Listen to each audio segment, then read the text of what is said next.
Hi, I'm Tim. Welcome to our channel and thanks for logging on. Today we're discussing the latest generation Audemars Piguet Royal Oak Offshore Diver reference 15710ST. You can see and you can purchase this upscale dive watch on our website. Subscribe to our YouTube channel if you enjoy these videos, and please click on the card in the upper right hand corner of the screen at any time during this video to see our full sales listing for this watch with additional accessories included, high resolution images for your desktop, and naturally complete pricing details for this Audemars Piguet Royal Oak Offshore Diver.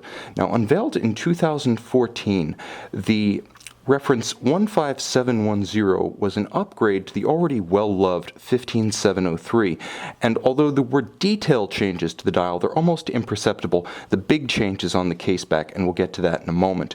Now, the watch is a classical Royal Oak Offshore, which is to say it measures 42 millimeters across the round of the case, not inclusive of crown or crown guards.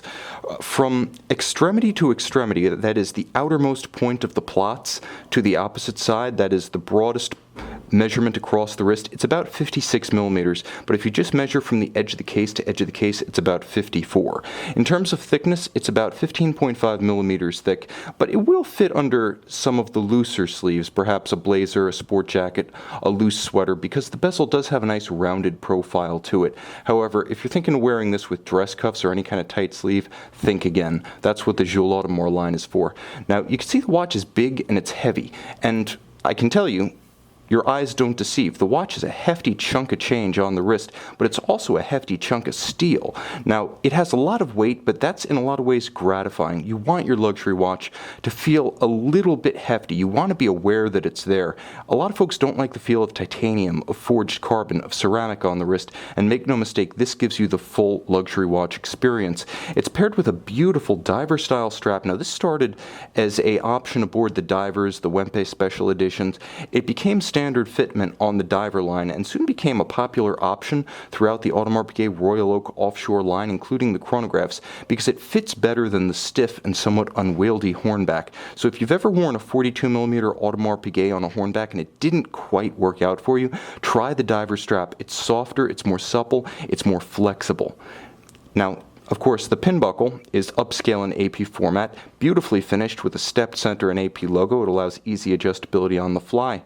Now, you'll note on the case back, I mentioned that there was a revolution in 2014, and that revolution was a display case back, not just on the 300-meter diver that I have here, but across the full 42mm Royal Oak Offshore line. For the first time, they were produced in series with a display case back.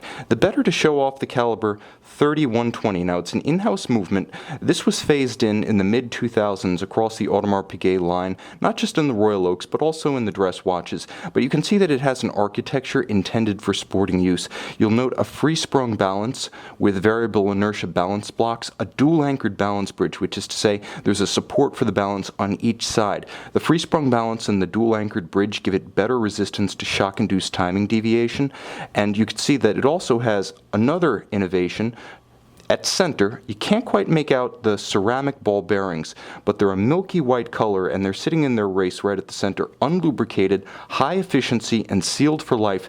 They assure that over the long term, you won't have to be replacing the bearings of the winding system. This is a frequent service part on conventional automatics. Now, because Audemars Piguet didn't want to give the feel of a low-end movement, they were willing to forsake the more efficient unidirectional winding for a bidirectional winding system. Like Rolex, they're one of the few modern brands that would rather have the refinement of bidirectional winding, in which the rotor pulls the winding train in both directions, rather than the efficient but somewhat low-end, read Valjoux 7750 inspired unidirectional winding system.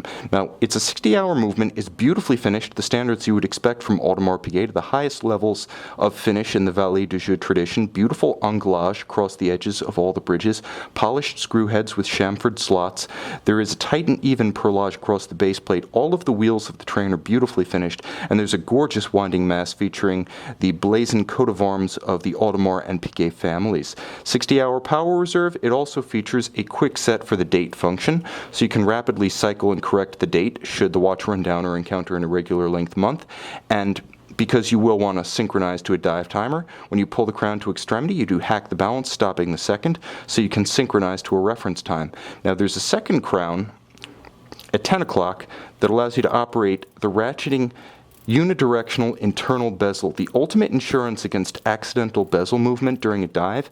In my opinion, it makes this watch a better short duration timer than the chronograph because you can line up the index, which is luminescent, with the minute hand, and then you can time any interval from 0 to 60 minutes. And for me, most of the periods I would time cooking, time between meetings, if I put fish tacos on the grill or what have you, those are times that I tend to measure between 0 and 60 minutes. It's rare that I have to measure an interval of hours. So for me, this is easier to read, easier to set, and more practical. Of course, there's a gorgeous lacquered Grande Tapisserie, actually. This particular cut size is known as Mega Tapisserie across the base of the dial, and you can see the lacquered gleam of it. Now, it does reward close viewing. It has a sensitive texture that can only be viewed at 10 to 15 power with a specialized loop. So if you do have a specialized loop and you enjoy close reading of both sides of your watch, this one really rewards that kind of effort. Classical Audemars Piguet metalwork. You can see all of the polished bevels are done by hand.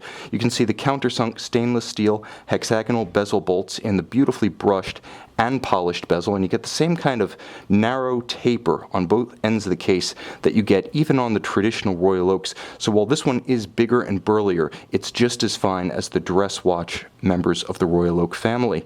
You can see and you can purchase this 300-meter diver on our website.